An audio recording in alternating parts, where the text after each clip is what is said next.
नानू मोहम्मद मुस्तफा नानू मोहम्मद मुस्तफा निर्मल नबी नूरुल हुदा आल सही खानदान वाला खान सही खानदान वाला मुझे हुसैन जो मरतबो ईमान वाला मुझे हुसैन जो मरतबो ईमान वाला मुझे हुसैन जो मरतबो ईमान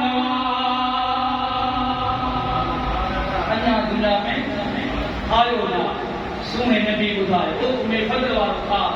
या सिर्फ़ खाधो तव्हांजे जिस्म जे गोश्त जो टुकड़ो कटी मुंहिंजी झोली में आयो आहे मदीने जे साईं फरमायो हिन वक़्तु मुंहिंजी न्याणी हमर साए जंहिंजे पेट खां जेको बचो हूंदो जो नालो हुसैन हूंदो जेको मां मुस्तफ़ा जे जिस्म जो टुकड़ो उन ख़्वाब जी या ताबीर हदीस जी तशरीह अञा हुसैन आयो न हो मदीने जे साईं पहिरीं में ख़ुशख़बरी ॾिनियूं त इमाम हुसैन आली मक़ाम जवान अची वियो सवार मदीने जो पीर छो अला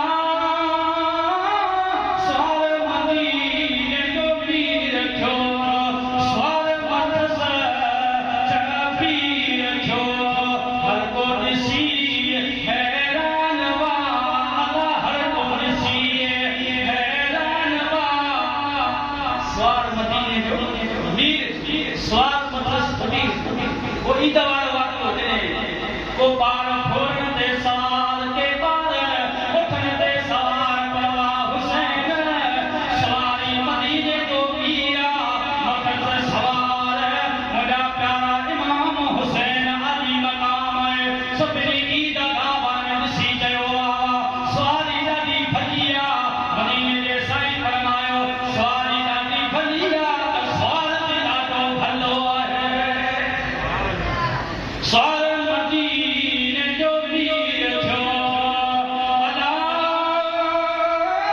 सवार मदीने जो पीर थियो सवार मदस चढ़ा पीर थियो हर को ॾिसी हैरान वाला हर को ॾिसी हैरान वाला मुंहिंजे हुसैन जो मरतबो ईमान मुझे हुसैन जो मरतबो ईमान हक जो नाम हुसैन सुभान अल्लाह हक जो नाम हुसैन आहे या न हां हुसैन क़यामत ताईं रसूलुल्लाह आहे जो छा कयो हो इमाम हुसैन अली मक़ाम करबला जे मैदान में खटी विया हा छाजे लाइ जो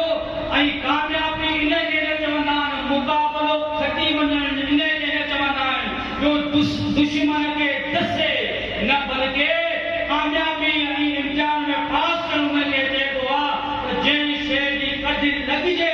उहो जान वञे सिर वञे बचा वञनि ॿार वञनि वतन वञिजे पर उन शइ खां मुड़िजे न इमाम हुसैन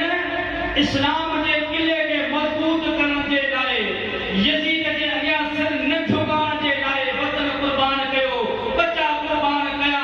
ॿार क़ुर्बान कया पर यज़ीद जे अॻियो सिर खे न झुकायो क़यामत ताईं इहो दर्स ॾेई विया आहिनि त जान वञे त वञे बचा वञनि त वञनि वतन वञे पर इहो सिर जेको रब ॾिनो आहे इहो झुकाइणो आहे त सिर्फ़